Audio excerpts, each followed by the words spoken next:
చూసినట్టయితే ఎల్బీనగర్లో విచ్చలవిడి అక్రమ కట్టడాలు జరుగుతున్నాయి. అసలు దీని సంగతి ఏంది, ఎందుకు ఇంతగానో ఇవి ఇట్లా ప్రోత్సహిస్తారు, దీని ఎన్నుకున్న మున్సిపల్ అధికారులు ఎవరో ఒకసారి మనం చూద్దాం. ఒకసారి మీరు ఇటు ఒకసారి ఇట్లా రండి.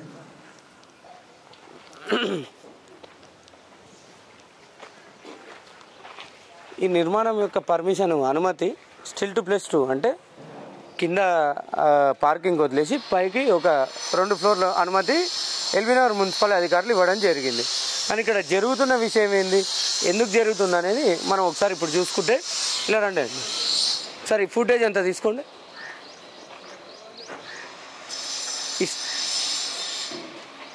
ఇది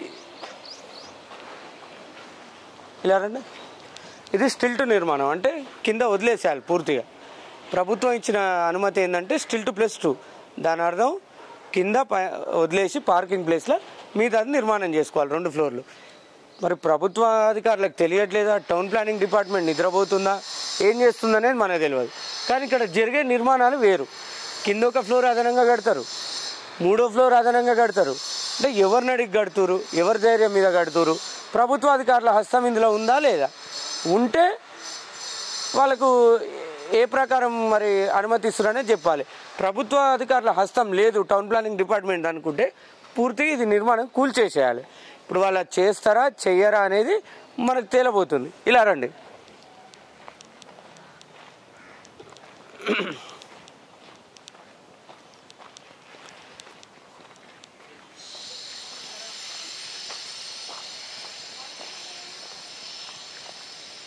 ఈ ఫుటేజ్ అంతా తీసుకోండి ఒకసారి.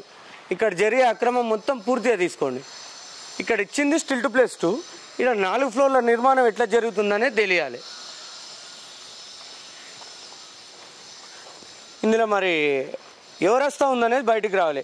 ఎల్బీనగర్ సంబంధించి టౌన్ ప్లానింగ్ డిపార్ట్మెంట్ వాళ్ళు ఏం చేస్తారు ఈ అక్రమ నిర్మాణం జరుగుతుంటే?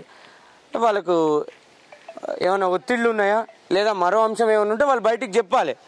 కానీ 2 ఫ్లోర్లు ఉన్న అనుమతిని 4 ఫ్లోర్లకి ఎట్లా వాళ్ళు అనుమతి ఇస్తారు? ప్రభుత్వం ఇచ్చిన అనుమతి 2 ఫ్లోర్లే, స్టిల్ టు ప్లస్ 2 అనేది అక్కడ ఉన్న విధానం. మరి 4 ఫ్లోర్లు ఎట్లా ఇస్తారు? ఇక్కడ ఏం అక్రమం జరగకపోతే వాళ్ళు ఎందుకు చర్యలు తీసుకోవడానికి సిద్ధంగా లేరు?